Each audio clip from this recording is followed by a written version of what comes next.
7 en punto de la mañana. Buenos días, dominicanos, dominicanas, ciudadanos, ciudadanas del mundo. Julio Martínez Pozo. Los comentarios de los temas más importantes en el programa de mayor influencia de la radio y la televisión nacionales. En este miércoles 9 de diciembre del año 2020, pues buenos días a todos, buenos días a todas. Entonces, señores, hoy es un día en el que prácticamente los temas de los que hablaremos están todos relacionados con decisiones de la justicia. Todos están relacionados con decisiones de la justicia.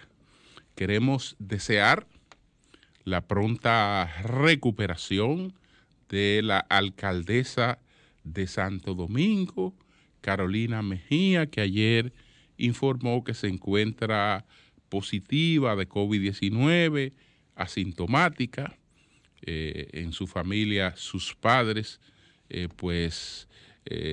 estuvieron o están positivos de COVID-19 y ahora ocurrió con ella. Así es que nuestros mejores deseos para la alcaldesa Carolina Mejía.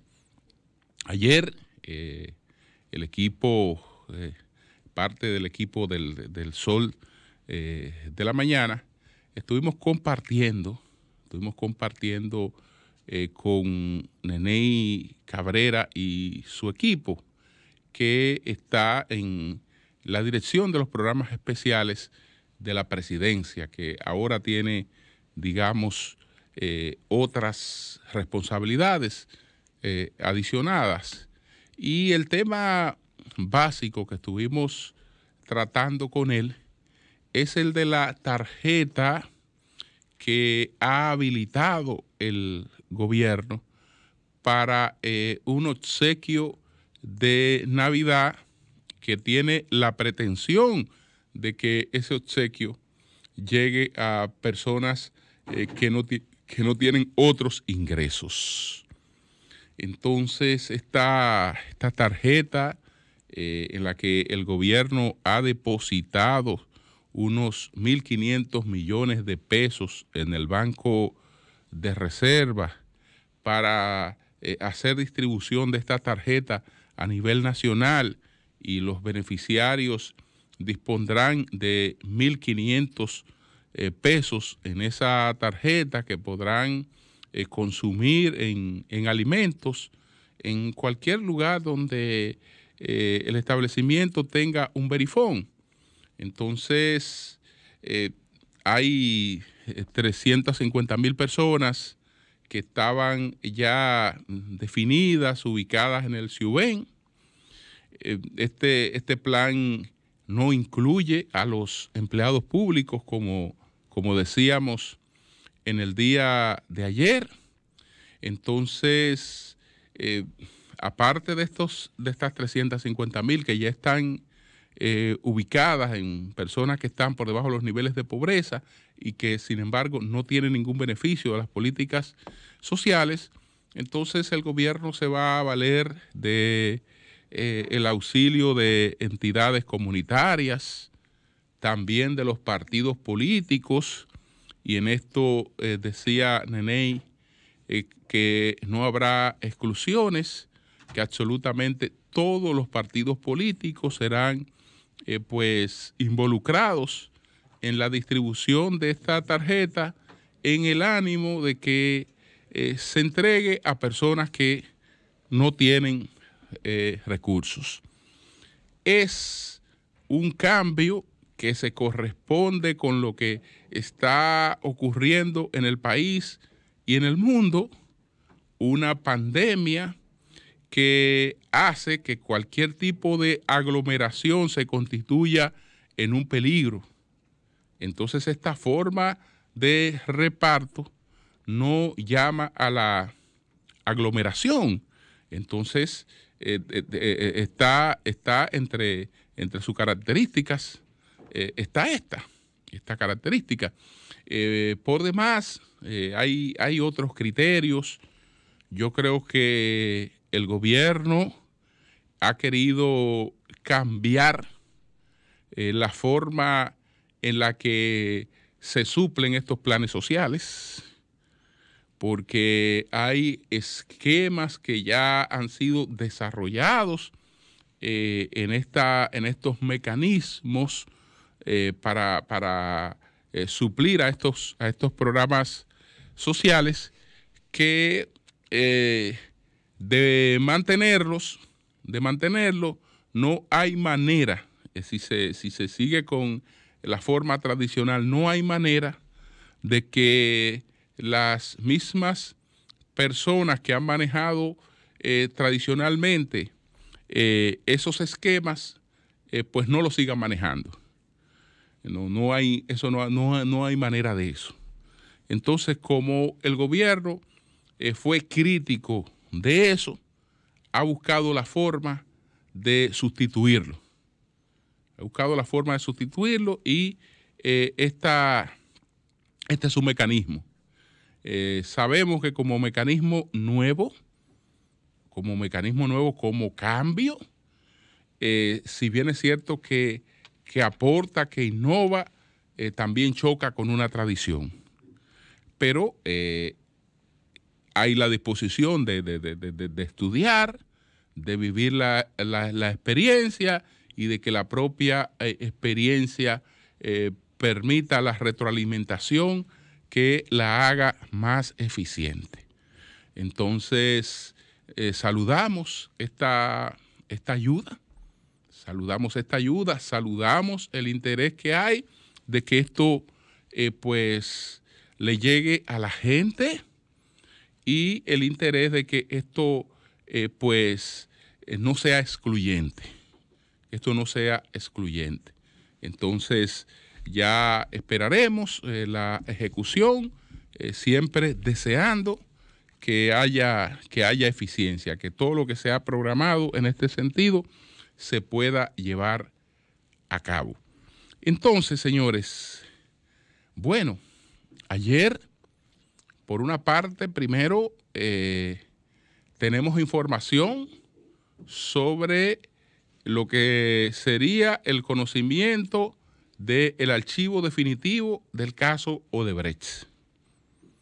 Por otra parte, tenemos información sobre lo que va ocurriendo con el conocimiento del expediente Odebrecht.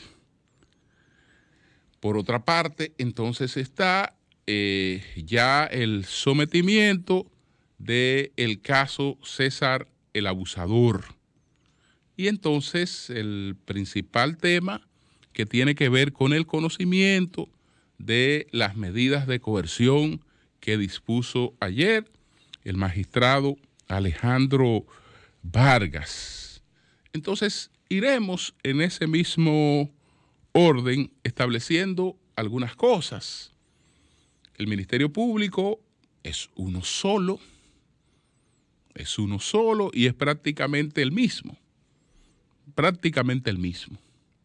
Ese Ministerio Público, después que llevó a cabo un proceso sumamente aparatoso de apresamientos espectaculares, con grabaciones prácticamente de cine sobre la forma en la que se llevaron a cabo esos apresamientos, esas persecuciones contra personas que todas habían sido interrogadas por el Ministerio Público y todas habían quedado a disposición de la justicia y de contribuir con la investigación del Ministerio Público. Bueno, aquí se presentó aquel espectáculo que en su momento, pues criticamos como correspondía cuando se produjeron aquellos apresamientos.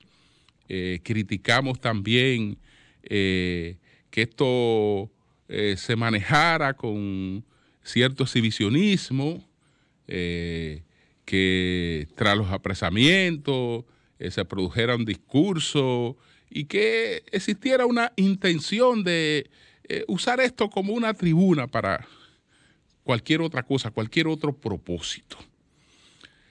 Sabemos que en el transcurso de la investigación, después que hubo una coerción general, después que nadie escapó a las medidas de coerción, a la privación de la libertad, pues al momento del Ministerio Público presentar acusación, porque el caso fue declarado complejo, entonces una parte de las personas que fueron imputadas en principio, contra ellas no se presentó acusación. Expresó el Ministerio Público que no había podido probar las acusaciones que les imputaba. Y entonces una parte de los imputados fueron beneficiados con un archivo primero provisional y luego definitivo. Y fue el tema de la falta de prueba. La cuestión esta de los archivos también dispone de unos plazos en los que pueden ser recurridos, etcétera.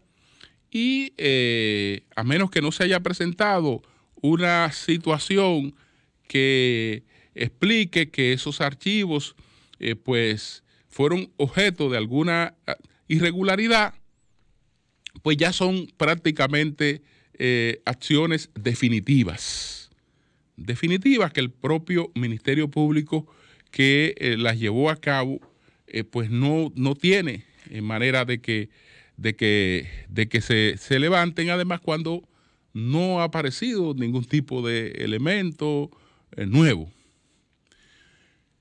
¿Por qué recurrir contra esos archivos?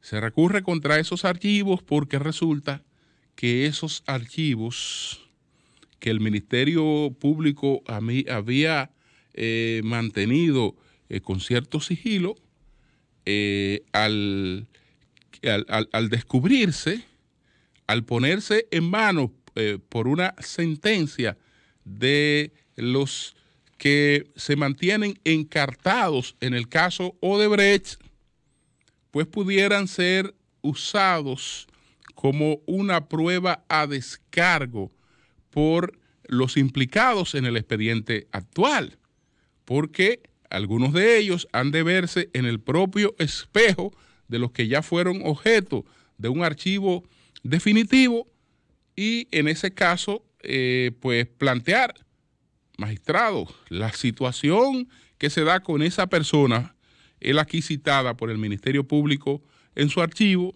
es la misma que se da conmigo. El Ministerio Público en este caso alega que la delación premiada no era suficiente de por sí para sustentar una acusación contra esa persona. Es decir, que el hecho de que haya sido mencionada en una delación premiada que es sumamente genérica, no, digamos, permite ser usado como un elemento de prueba per se. Entonces, no hay prueba contra esa persona, tampoco la hay contra mí. Para evitar eso es que realmente el propio Ministerio Público que archivó ataca sus archivos. Entonces, más bien esa es una estrategia frente al caso que se está debatiendo actualmente. ¿Qué tenemos de nuevo en esto? Que la jueza que habría de conocer el caso del intento de revocar estos archivos, que es la magistrada Keila Pérez Santana, se ha inhibido alegando vínculos personales con uno de los beneficiarios de este archivo definitivo, que es el actual alcalde de Azua, Rudy González, y entonces el caso cae en las manos del magistrado Alejandro Vargas, que se autodesignó para conocer de estos archivos. Yo creo que ahí el derecho, lo que ocurrió ahí, queda en muy buenas manos. En muy buenas manos y sobre todo después de lo que ocurrió anoche con el juez Alejandro Vargas y las decisiones que el juez Alejandro Vargas adoptó, que ya explicaremos más adelante. Entonces, para el 21 está pendiente ahora la audiencia de conocimiento de la revocación de estos archivos del caso Odebrecht, que debemos adelantar que esos archivos se mantendrán tal y cual están, porque una vez establecido no hay una brecha realmente que permita deshacerlo. Es muy difícil. Entonces, eso es lo que tiene que ver con archivos definitivos. Caso Odebrecht. Caso Odebrecht activo. Ayer, ¿qué ocurrió? Que se ha hecho alarde de que en este juicio habrían la presentación de 3 testigos brasileños. Y he visto algunos comentarios, algunos mensajes de Twitter sobre lo que significan estos 3 testigos brasileños que serán traídos a exponer al caso Odebrecht. Cuando vemos quiénes son los 3 testigos, pues evidentemente que las expectativas que se han creado son expectativas totalmente ilusorias, porque los 3 testigos que con lo que cuenta el Ministerio Público para el caso Odebrecht tienen una misma características, un elemento en común. Son testigos que ni vieron, ni oyeron, ni actuaron. Es decir, que están citados allí como testigos en función de otras cosas. Ayer hubo una información que después el propio tribunal la revisó, porque en principio se dictaminó una orden de conducencia contra un testigo que no se había presentado. Un testigo que no se había presentado, contra ese testigo hubo una orden de conducencia. Cuando vemos quién es este testigo, se refieren al doctor Mauricio Dantas Becerra, un apoderado especial. El doctor Mauricio Dantas Becerra no es otra cosa que un abogado que Odebrecht usó como apoderado especial para la discusión del acuerdo con el Ministerio Público.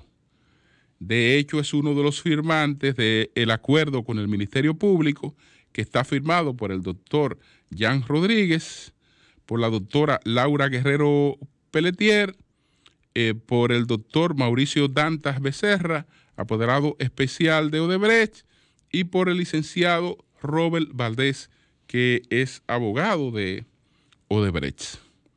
¿Cuál es el aporte del doctor Becerra en este expediente? Pues ninguno. El doctor Becerra no sabe a quién se le entregó el soborno.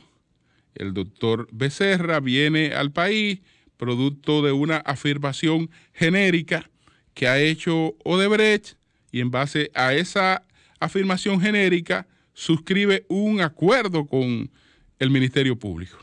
Entonces, básicamente, de lo que puede testificar el doctor Becerra es sobre el acuerdo a que arribó con el Ministerio Público, pero no estaría en condiciones de clarificar si las personas que están encartadas habrían o no recibido soborno por parte de Odebrecht. El caso es que el doctor Becerra, el Ministerio Público intenta que se le interrogue a través de la distancia, que se le interrogue a través de Zoom, a través de la internet, y esto fue rechazado. Esto fue rechazado. Entonces ayer el mismo tribunal emitió una orden de conducencia contra este testigo que no está en el país, sino en Brasil, y después la revocó y decidió entonces hacer una nueva citación para esta persona, que como digo, en lo que interesa establecer, es poco lo que puede aportar. De los 3 testigos, el testigo prácticamente principal sería el gerente de Odebrecht, Marcelo Hott. Ya de Marcelo Hott sabemos que fue aquel gerente de Odebrecht que llegó a la República Dominicana en diciembre. Llegó en diciembre a la República Dominicana, habrá llegado después del 20 de diciembre, y ya el 10 de enero estaba siendo interrogado para que explicara la cuestión esta de los sobornos, pero Hott no tenía conocimiento directo de eso. Acababa de llegar al país y ya se había marchado la persona que ha sido usada como testigo principal de este caso, que era el señor Marco Vasconcelos, el señor Marco Vasconcelos Cruz. Entonces, si habría interés en que un testigo directo hablara de esto, si el Ministerio Público estaba interesado, ese debió ser el señor Marco Vasconcelos Cruz. Resulta que incluso el juez Ortega le entregó una decisión judicial al Ministerio Público en la que le autorizaba a interrogar a Marco Vasconcelos Cruz. El Ministerio Público consideró eso innecesario, no lo hizo, y ahora tiene como testigo a gente que no pueden facilitar un testimonio directo de lo que al Ministerio Público le interesa probar en este juicio, porque, repito, son los testigos más extraños del mundo. ¿Usted vio o no? ¿Usted actuó? No. ¿Usted oyó? No. Yo vine al momento de firmar un acuerdo, sí, esa es mi firma, y la empresa me instruyó a admitir que en este país la empresa había otorgado un soborno por este valor y a llegar a un acuerdo sobre esta base. ¿Usted sabe a quién se le entregó el soborno? No, señor. ¿Usted sabe qué mecanismo se usó para entregar el soborno? No, señor. Yo solo sé que me apoderaron para venir a suscribir un acuerdo, y eso fue lo que hice. Entonces, nada que ver con lo que allí se quiere establecer. Y es la misma característica de los 3. ¿Qué hay? Pues una apuesta de mojiganga. Una apuesta de mojiganga, porque si hubiese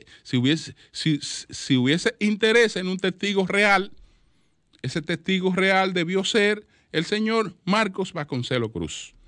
No se le interrogó, y ya después, cuando había pasado esa etapa, ahora es que se presenta el supuesto interés de interrogarle. Entonces, así vamos con este segundo caso, que es el caso Odebrecht. Tercer caso, César el Abusador. Ahora esto está en manos de la Fiscalía del Distrito Nacional. Es una continuación de lo que había iniciado en la Procuraduría General de la República, encabezada por Jean Alain Rodríguez, y ahora se decide someter a la justicia a 42 personas que están supuestamente acusadas de lavado de activos, de la red del señor César el Abusador, César Emilio Peralta, que está preso en Colombia, pendiente de ser pues enviado hacia los Estados Unidos.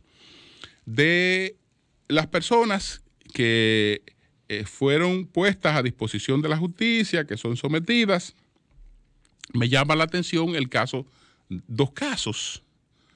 el caso de la señora Marisol Franco y el caso de Octavio Dotel. El caso de Octavio Dotel, que siempre me pareció ahí una desconsideración, un abuso contra Octavio Dotel, que desde entonces tiene todos sus bienes incautados. Hubo otro pelotero igualmente implicado, pero recibió un tratamiento totalmente distinto al tratamiento de Octavio Dotel, a quien se le ha mantenido en esta situación, y lejos de resarcir después de una investigación el daño que todo esto le ha ocasionado tanto a él como a su familia, pues él ahora es sometido inexplicablemente a la justicia. En su momento hemos tratado, ¿no?, de que esta situación se resolviera, hemos mediado en algunas instancias cuando eso fue posible. Yo entendía que esa era una situación que estaba en camino de solución, y ahora tengo la sorpresa de que Octavio Dotel es sometido a la justicia. Pero bueno, vamos a esperar entonces que en este caso se conozca la situación y él pueda superar esta pesadilla en la que está viviendo desde entonces. El otro caso es el de la señora Marisol Franco. Esta señora, en principio, no era objeto de investigación por parte del Ministerio Público, ni el Ministerio Público consideraba que ella estuviera involucrada en lavado de activos. Pero después hubo un intento de negociación con el señor César Emilio Peralta. Esa negociación fracasó y, como una manera de presionarle, se apresó a la señora Marisol Franco. Ya después que estaba presa, entonces se le incluyó en el expediente. Ella está allí por lavado de activos. Cuando usted va a ver qué cosas le han incautado a ella, no se trata de que esta señora tenga una cuenta de dinero que no pueda justificar, que seguro era dinero proveniente del narcotráfico, de las operaciones que realizaba el señor Peralta, sino que esta señora es propietaria de un apartamento, y esta señora es propietaria de un carro Mercedes-Benz, y esta señora era propietaria de un reloj, de una prenda lujosa. Entonces, en cuanto al carro y en cuanto al apartamento, hubo la oportunidad de que el Ministerio Público se percatara, en ejercicio de lo que debió ser el principio de objetividad, de que esta señora pues venía de un divorcio anterior, que esa señora había recibido una compensación de su pareja anterior, producto de la separación, que justamente con eso la señora adquiere el inmueble que se está presentando como producto de la red de César el abusador, pero eso está claramente establecido, y compra el vehículo. Ya el caso distinto de la prenda, pero la prenda pudo haber sido un regalo de el que era su nueva pareja, que no necesariamente implica que una gente esté involucrado en una red de lavado de activos. Pero ahí está también el caso de la señora Franco, el caso de Dotel y el caso de las otras personas que están en este expediente. Entonces, ahí caemos en las decisiones que adoptó anoche el juez Alejandro Vargas con el caso de las personas que están involucradas en el expediente que el Ministerio Público ha denominado Antipulpo. El caso Antipulpo, que busca establecer responsabilidades principales en un hermano del presidente Medina, Alexis Medina, y de personas que se entiende que colaboraron con él, que se coaligaron con él para hacer negocios en el Estado. Presenciamos durante 3 días estas audiencias de conocimiento de la coerción, que yo insisto en que ese fue uno de los aportes de ese proceso, que el magistrado Vargas hizo lo correcto al permitir que esto se televisara, que esto fuera de conocimiento público, y que lejos de perjudicar a las personas que estaban implicadas o que están implicadas en este caso, ese fue un hecho que no le benefició propiamente, pero permitió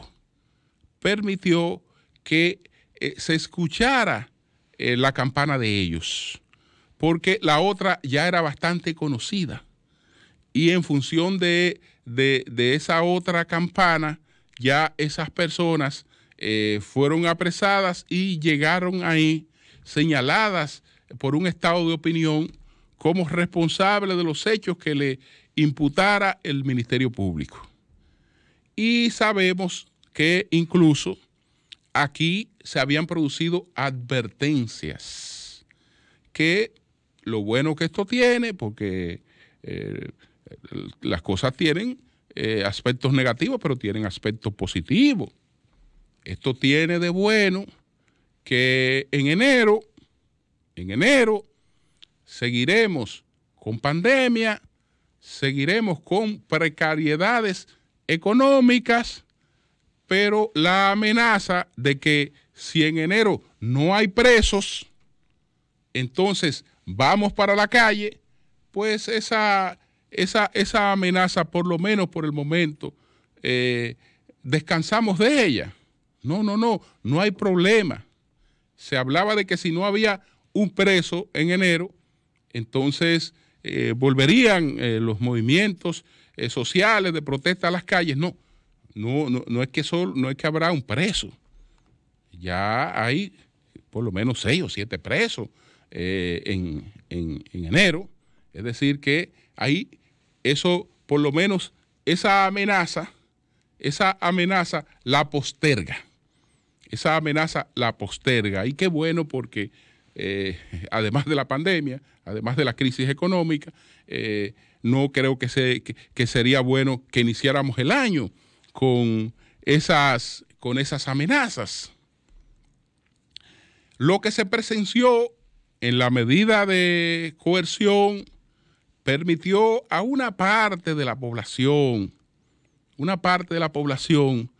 percatarse de que de nuevo estamos ante lo mismo, ante un apresuramiento por llevar casos ante la justicia sin ocuparse previamente de construir esos casos de manera que garanticen que en un juicio de fondo los presuntos culpables no sean absueltos, es decir, de llevarlos a ellos con las suficientes pruebas para que se dé lo que la sociedad aspira, que es la sanción a los hechos de corrupción. No, yo creo que los que presenciaron estas audiencias se percataron de que estamos ante lo mismo de siempre, al extremo de que hay un consenso en que la estrella de la coerción fue un joven abogado que demostró punto por punto las falencias de la acusación a su cliente. Aún así, a su cliente no lo salvaba ni Checheré. ¿Por qué? Porque sin él en prisión no está satisfecho realmente un interés, un estado de opinión que era parte de ese proceso. Y ya lo decíamos ayer, el juez Alejandro Vargas, que es un juez garantista, no está ajeno a esos estados de opinión. Y por eso decíamos que él era garantista, pero no suicida. Y entonces lo que habría que esperar fue lo que ocurrió, que el juez, de todas formas, escuchó, permitió que la sociedad escuchara, permitió que la sociedad se percatara de cuál era la situación. En definitiva, creo que observamos que pudo hablarse de situaciones de privilegios, de situaciones de privilegios que debieron ser evitados, esos privilegios, y que debió pensarse en su momento en que esos privilegios en alguna oportunidad serían expuestos ante el público y que esos privilegios contribuían a una irritación del sentimiento popular.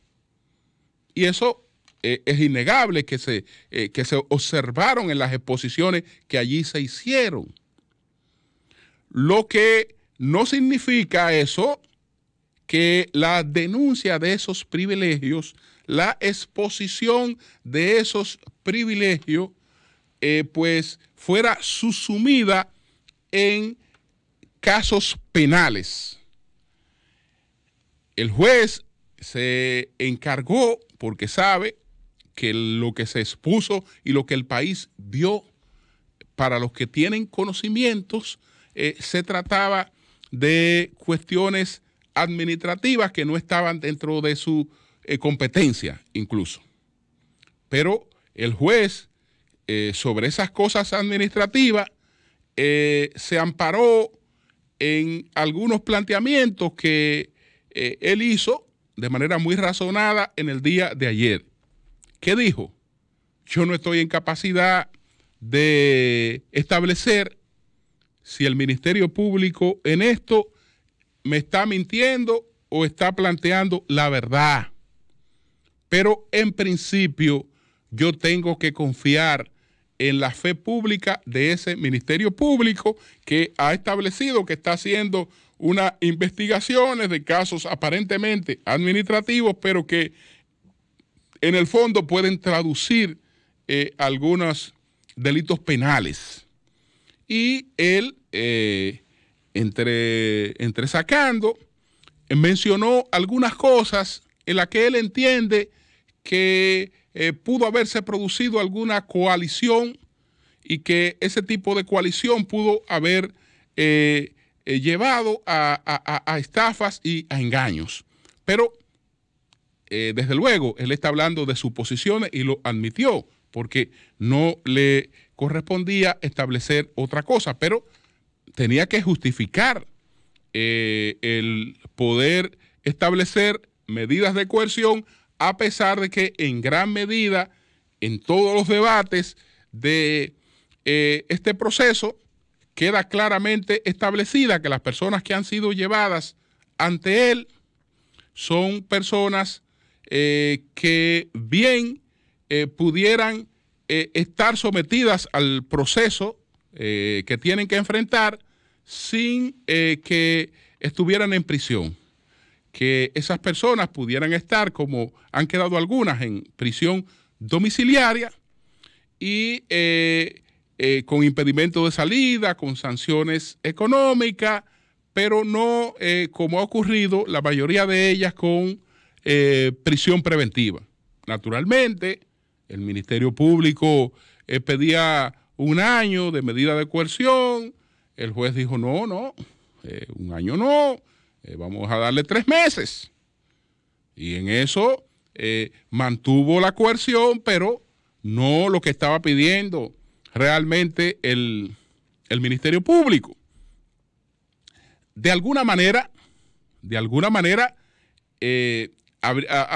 era de esperarse que el juez actuara de esa forma, porque el juez sabe que no está sencillamente administrando un asunto desde la técnica jurídica, porque fíjense que parte de su exposición fue política y fue social.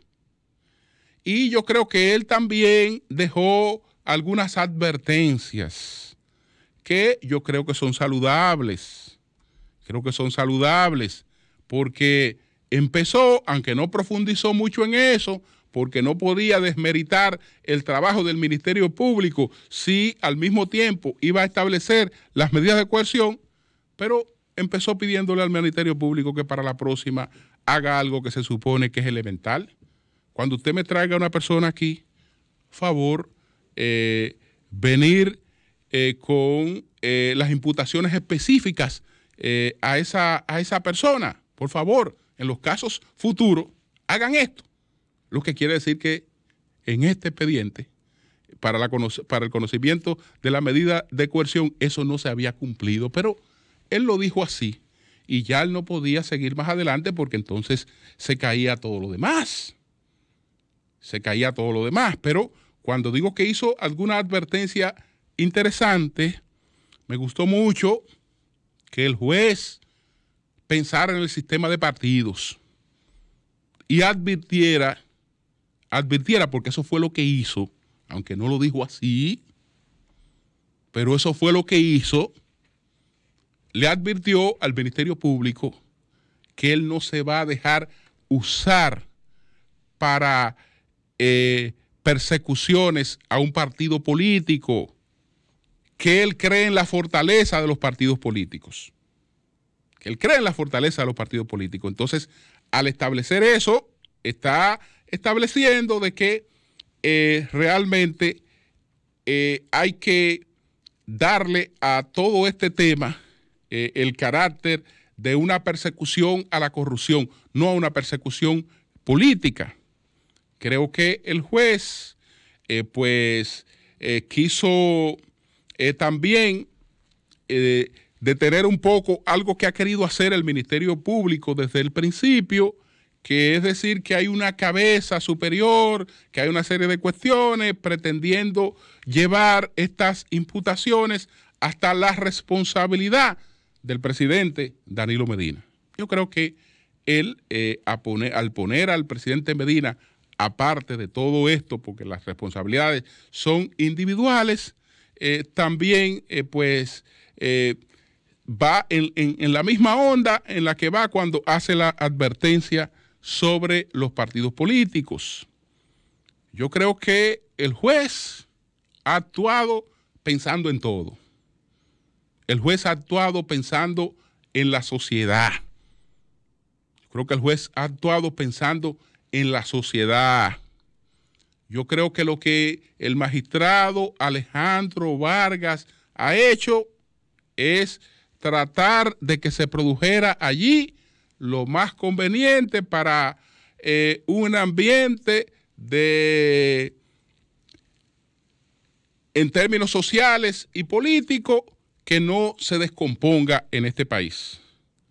Porque a pesar de que estaba claro que allí no había razones tal vez para dejar preso a una, a dos y como mucho a 3 personas presas, no sin medida de coerción, sino digo presas, privadas de su libertad, no la habían.